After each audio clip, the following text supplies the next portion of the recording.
Hello বন্ধুরা, তো দেখো আজকে আমি একটা নতুন রেসিপি নিয়ে এসেছি, ইলিশ মাছের বিরিয়ানি। তো দেখো আমি যে ইলিশ মাছ প্রথমে ধোয়ার পরে নুন হলুদ দিয়ে মাখিয়ে নিয়ে দেখো ভেজে নিচ্ছি। আর ইলিশ মাছের বিরিয়ানি একটু ভালো করে ভাজতেই হবে মাছটা। আর পাশে দেখো আলু আমি সেদ্ধ বসিয়েছি, আলুতে একটু কালার দিয়েছি। আর ইলিশ মাছের তেলটা ছিল, সেই তেলের মধ্যে একটু ঘি মিশিয়ে নিয়েছি, তার সাথে এলাচ লবঙ্গ এগুলো ফোড়ন দিলাম। ফোড়ন দেওয়ার পরে আর দেখো আমি এখানে মশলা করে নিয়েছি, একটু পেঁয়াজ, একটু রসুন, একটু আদা। তো সেটা দিয়ে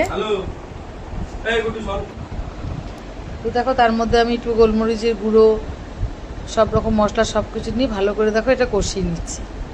এটা সুন্দর করে কষিয়ে নেওয়ার পরে এখানে আমি জায়ফল, জয়িত্রী, সামরিচ, সাজিরে, তো সব দেখো সেই মশলাটা আমি এর মধ্যে একটু দিয়ে দিচ্ছি।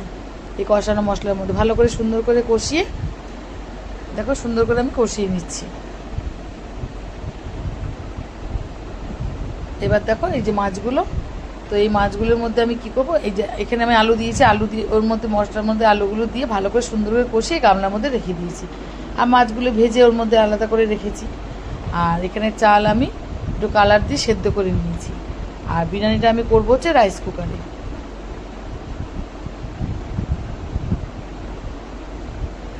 তো দেখো রাইস কুকারে বন্ধুরা আমি চাল জল সব মাপ মতো নিয়ে গামলার মধ্যে আমি ঢেলে দিচ্ছি। এরপরে এই চালটাকে ঢালার পরে এখানে বাদবাকি যা মশলা আছে যেগুলো করে নিয়েছি সেগুলো এবার আমি তোমাদের দেখাচ্ছি আস্তে আস্তে যে কি করে বিরিয়ানিটা আমি রেডি করছি।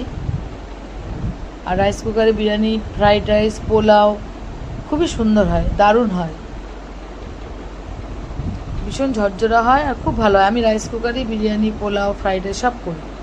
আমার এটাই মানে হাঁড়ি থেকে আমার এটাই বেশি ভালো লাগে।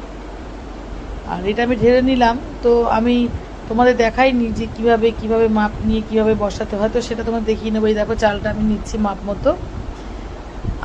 আমার এটা বড় রাইস কুকার, তো আমার এখানে 1 কেজি করে হয়। তো যাই হোক মাপ মতো চাল, তারপরে মাপ মতো জলটা তোমাকে এখানে মাপ মতো নিতে হবে, নাহলে কিন্তু আবার নষ্ট হয়ে যাবে। তো তারপরে দেখো একটুখানি গোলাপ জল, তারপরে দেখো একটু কেওড়ার জল, এই দেখো এটা হচ্ছে কেওড়ার জল। এই যখন রাইস কুকারে দিলাম তার মধ্যে মিশিয়ে নেবো। এটা হচ্ছে মিঠা আতর, একটুখানি দিয়ে দিলাম এর মধ্যে। আর এটা হচ্ছে বিরিয়ানির যে মশলাটা, এটা হচ্ছে শাহি গরম মশলা দেবো, শাহি গরম মশলা দিলাম। আর বিরিয়ানি একটু শাহি গরম মশলা অল্প দেবো। আর এখানে যে বললাম আমি জায়ফল, জয়িত্রী, সাজিরে, সামরিচ সব মশলাটা আমি গুঁড়ো করে রেখেছি, সেই মশলাটা একটু দেবো। আর বিরিয়ানির মশলা প্যাকেটে একটুখানি দিয়েছি। তো এইবার দিয়ে একটু নুন, এই যে যেটা বললাম এই যে গরম মশলা, বিরিয়ানির মশলা দুটো প্যাকেটে অল্প অল্প করে দিয়েছি। আর এছাড়াও আমি ওই মশলাটা আলাদা পেস্ট করে রেখেছি, দুটোই মশলা আমার দিয়েছি, তাতে সেন্টটা ভালো হয়। আর নুন অবশ্যই তো দিতেই হবে, সেটা মাপ অনুযায়ী নুন, মিষ্টিটা দেবে, মিষ্টিটা একদম অল্পই দেবে, স্লাইট আর কি। বিরিয়ানিতে বেশি মিষ্টি লাগে না, একদম অল্প মিষ্টি দেবে। দিয়ে এবার তুমি রাইস কুকারে এটা ভালো করে নেড়ে চেড়ে বসিয়ে দেবে।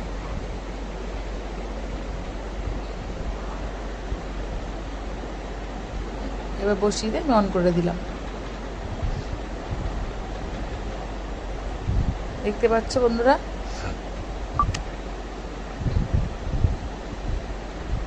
আর এই দেখো এই যে আলু মশলা সবজি করে রেখেছি, এবার এগুলো আমি এর মধ্যে মিশিয়ে নেড়ে চেড়ে দেবো। এর মধ্যে সব রকম মশলা দিয়ে আমি আলু, মাছ সব কষিয়ে রেখেছি। এবার এটা দিয়ে আস্তে আস্তে করে সুন্দর করে নাড়তে হবে যেন চালটা ভেঙে না যায়।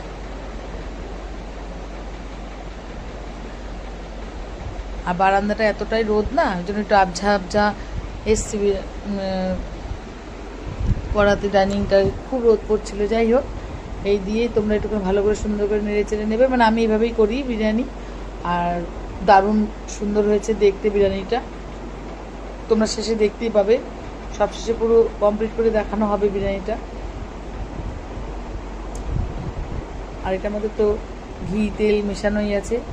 আর আমি খুব ঘি তেল দিয়ে আমি করি না, ঘরোয়া, কিন্তু অত রিচ খেলে দেওয়া, যেমন বাইরে বিরিয়ানি প্রচুর রিচ হয়, বেশি খাওয়া যায় না। তো আমরা ঘরোয়া এরকম সুন্দর করেই বিরিয়ানি এরকমভাবে করি। আর এই দেখো লাস্টে বিরিয়ানিটা সব মশলা মেশানোর পর চালটা যে সেদ্ধ করে রেখেছি লাল চাল সেটাও মিশিয়ে দিয়েছি, আর মাছগুলো আলুগুলো সব দিয়ে আস্তে আস্তে সুন্দর করে নেড়েচেড়ে দেখো এই যে আমার আজকে বিরিয়ানি দেখো কমপ্লিট। এই হচ্ছে আমার আজকের মতো বিরিয়ানি কমপ্লিট। তোমরা কিন্তু অবশ্যই জানাবে ইলিশ বিরিয়ানি এসে কেমন হলো আর কেমন আমি করলাম। তা আমার বাড়িতে আমার ননদ ভাগনা খেয়ে বলছে অপূর্ব হয়েছে। যাই হোক তোমরা বলো অবশ্যই দেখি যে বিরিয়ানিটা দেখতে কেমন হয়েছে। তোমাদের তো খাওয়াতে পারছি না, কিন্তু দেখাতে পারলাম যে বিরিয়ানিটা আমি কীভাবে করেছি। তা তোমরা অবশ্যই কমেন্টে জানিও যে আমি বিরিয়ানিটা কেমন রান্না করেছি আর কেমন দেখতে হয়েছে। টাটা বন্ধুরা, শুভ দুপুর, সবাই ভালো থেকো।